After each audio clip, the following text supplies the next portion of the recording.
Assalamu alaikum, meni Sergek Yaşov kanalımın kattalıcıları, görücüleri. Kayradan men sizler menen Talaybek. Amansızlarby, jaksızlarby. Men ötken çıgarılışta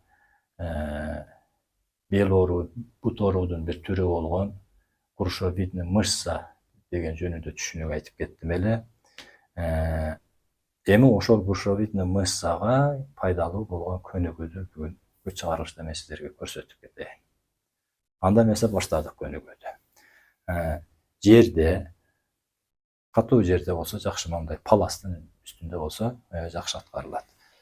Коесуздар, 4 бутка турасыздар, 2 тизелеп, 2 алаканды коюп, оң бутту алдына алып өтөсүздөр. Азыр мен сиздерге мына көрүнүш үчүн мындай кылып көрсөтөйүн.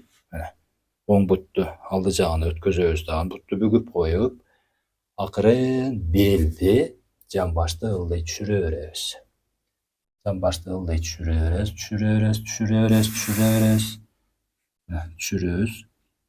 Биринчи ууруп кетсем, биринчи чыканакка таянып жатып турабыз. Оору жок болсо, алдына карап ылдый түшөбүз.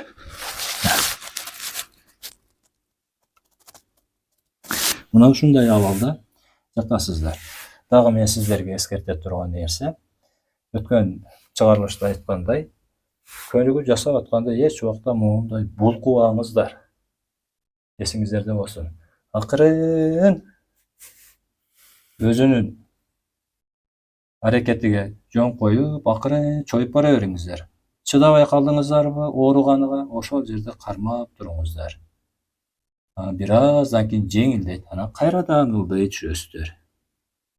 Ушул учурда мына ошол Krushovidni мышца деген булчуңдарыбыз жоюлат. Бул жакты жасап бүткөндөн кийин энди экинчи бутубузду коебуз. Сол жакты коебуз дагы. Бул жакта да мына акырын экинчи бутуңуздар моундай болуп капталыга жатып калбасын. Таман асманды карап турсун. Мындай болуп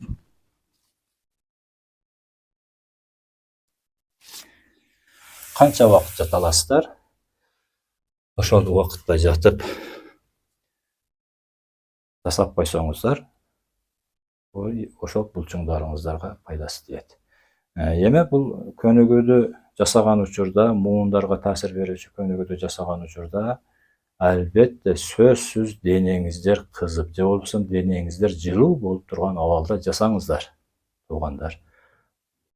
Сырттан сууктан келип же муздап турган учурда жасагаңыздар.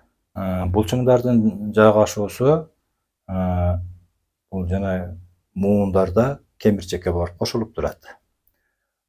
Ал бул кемирчек болсо, бул жылуулукту жактырат. Ошол себептен сиздер жанагы денеңиздер жылуу болгон абалда, денени кызытып алган абалда, тер чыгып турган абалда жасаңыздар деген себеби ошол болот. Ошондой абалда жасасаңыздар, ошол жанагы связка деп коебуз. Булчуңдун сөөгө, кемирчек аркылуу кошулуп аткан жерге дагы пайдалуу болот. Ал дагы жакшы союлат. Жылуулукту жактырат дагы, ал чоюлган абалды мындай кандай десем, мындай сиздердин көнүгүү жасаганда дискомфорт деген нерсе азыраак болот да. Оору азаяк болот дагы, жеңилирээк болуп чоюлганга шарт түзүлгөн болот. Эгер үшүп туруп, муздап туруп жасаган учурда кылсаңыздар, анда анын пайдасы бир аз азыраак болуп калат. Анда эмесе бүгүнкү чыгарылышым аягына келип жетти. Кийинки чыгарылышта кайрадан көрүшкөнгө чейин сак саламатта болуңуздар. Мээнетиңиздерге Аллах Таалам шифасын берген болсун. Бардыгыбыз Аллахтын алдында аманатпыз.